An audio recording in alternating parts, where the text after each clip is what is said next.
May nagawa naman daw po.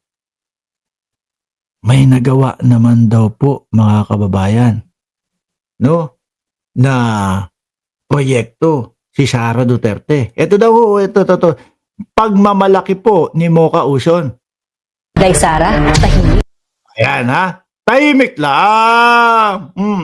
Hindi, maingay yan. 'Di ba, Rhea factor? Oh, maingay yan. Pupunta sa Hague. Bring him home. Uuwi ng Pilipinas, bring him home.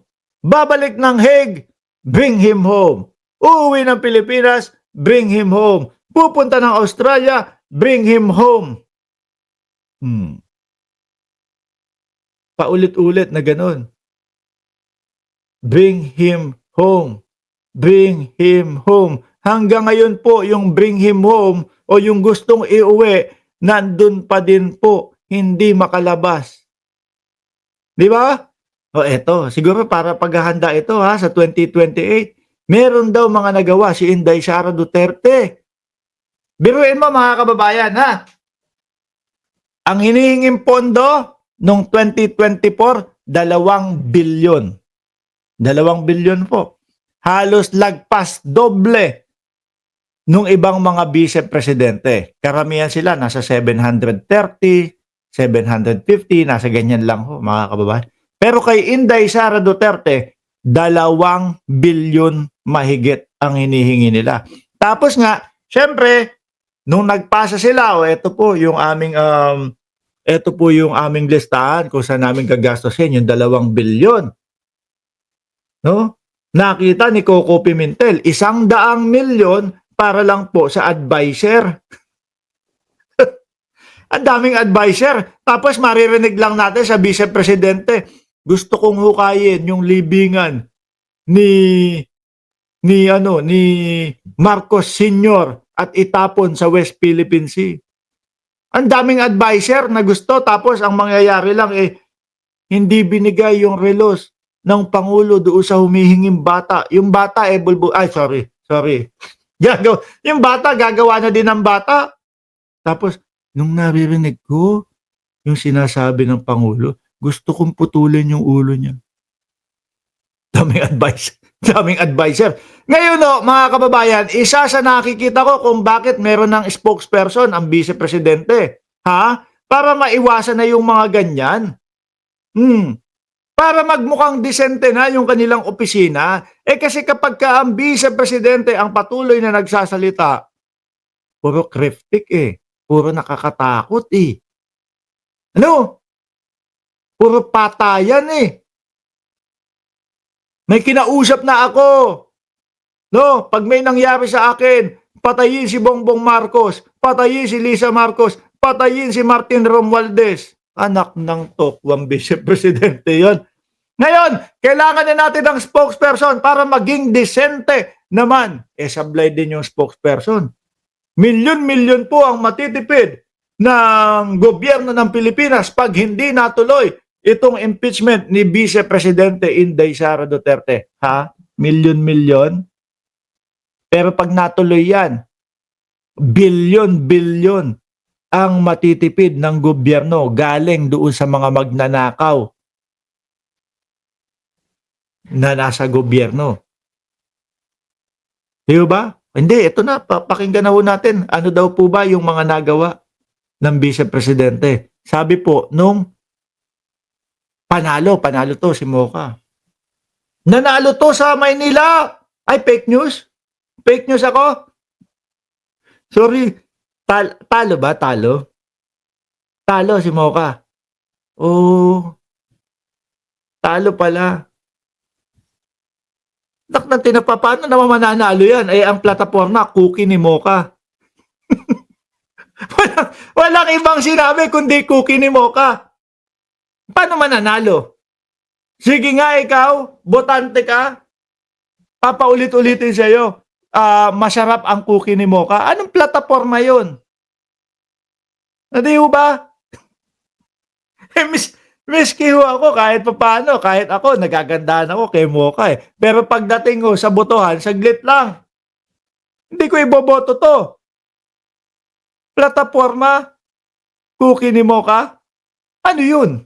Oh, pakinggan na ho natin. Sige na. Atat na kayong marinig. Yung mga nagawa daw ng Vice Presidente. Si VP Inday Sara, tahimik, pero matapang. Hindi Matapang. Ah, alam namin yun.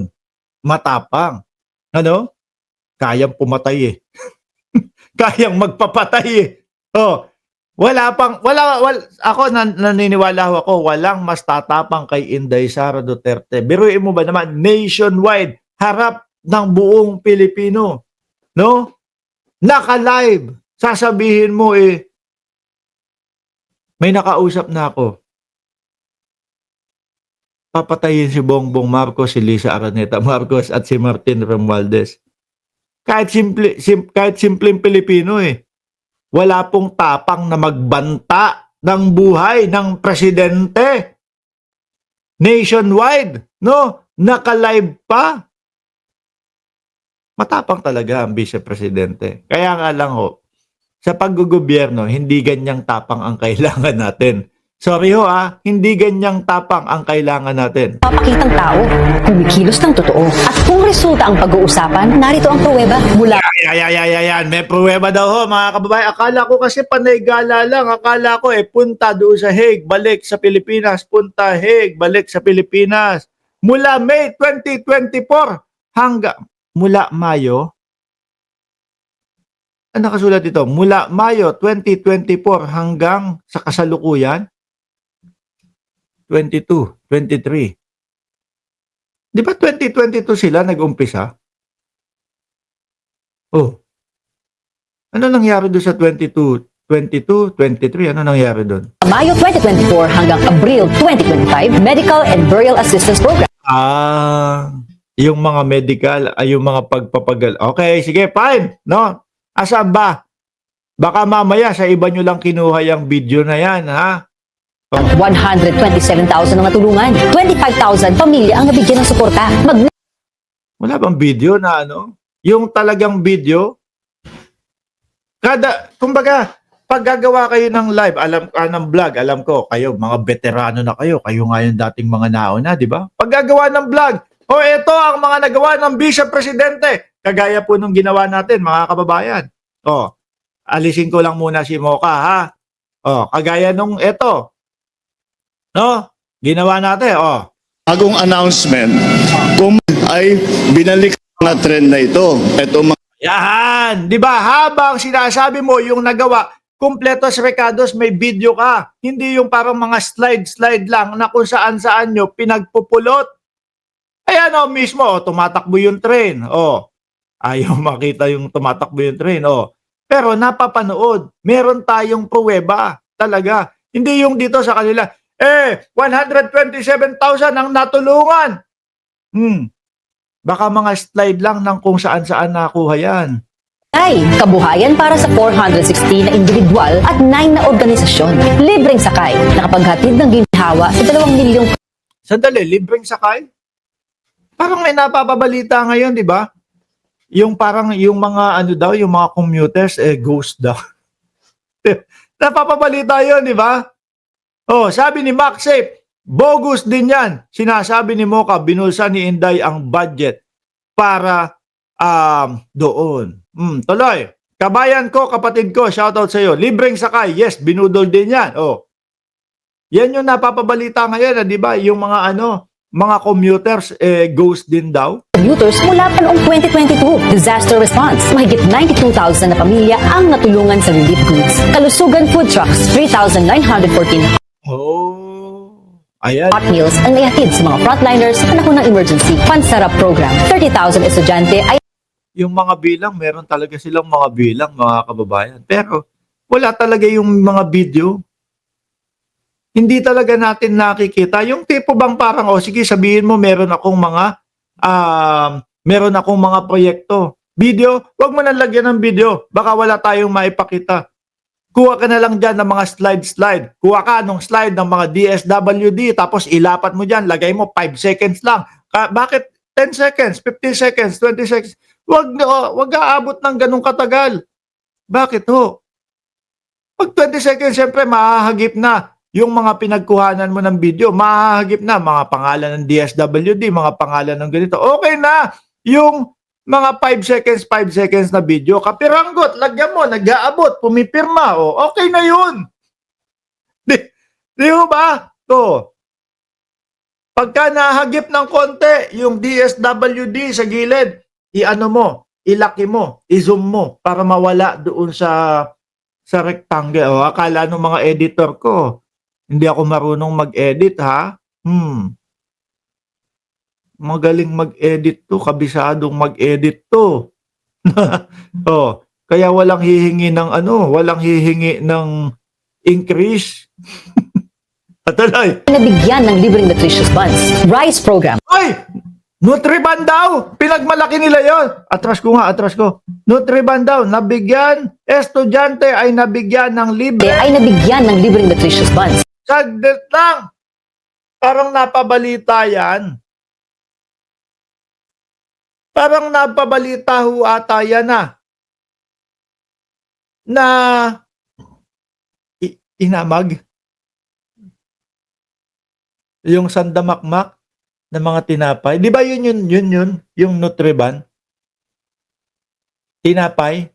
Di ba may mga inamag? May amag yung ibang Nutriban? Oh. Sinasama nyo yan. Uy, kala nyo hindi namin alam, ha? Yung mga nangyayari dyan. Oh. Rice program. 146,000 na individual na bigyan ng agarang sustento. Pagbabago. Oh. Ay, bakit rice program? Ano yun? Ang alam ko, ang Pangulo, 20 pesos na bigas. Binatikos ni Sara Duterte. Di ba? Binatikos ni Inday Sara Duterte at pinagmukha ho, mga kababayan, na na para sa hayop. Yung mga 20 pesos na bigas daw ho. Biruin mo, kawawa yung mga magsasaka natin doon. Bakit to? Ang sabi baka daw pagkain ng hayop yung 20 pesos na bigas. Yung mga magsasaka natin, kawawa, mga bossing. Bakit to? Sila, yung mga nagpagod, nagtanim, no? Tapos sasabihin mo yung mismong produkto nila panghayop. Ano ba naman yan? Tuloy, Shiro Kansaki! Project, 200,000 school bags ang may pamigay sa mga estudyante at 200,000 school. Magkano ba school bag? Dali nga.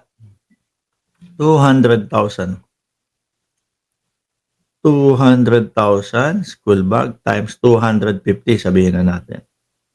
50 million pesos. No? Parang ang konti, ang liit pa din ho, mga kababayan. Sige nga, baka meron kayong bag na na sample nung ipinabigay. Pakisend nyo sa amin doon sa Mark Ramos channel sa Facebook. No? Baka may bag kayong nakita na ipinamigay nila, mga boss. 1,000 na puno ang naitanim. Si VP Inday Sara. Yan, alam namin, puno. Diba? Puno. Yan yung may lights, camera, action pa, di ba, mga bossing? Lights, camera, action. O, magtatanim na si Inday Sara Duterte. Alam namin yung puno na yan, no? Planting rice. Planting tree. O, yan lang yung alam namin. Magkano kaya ang bayad o ang budget sa bulok na tinapay? Aba, hindi ko po alam, mga kababayan. Anyway, mga bossing, dahil madami naman daw po na nagagawa na proyekto si BP Sara, sabi ho nila,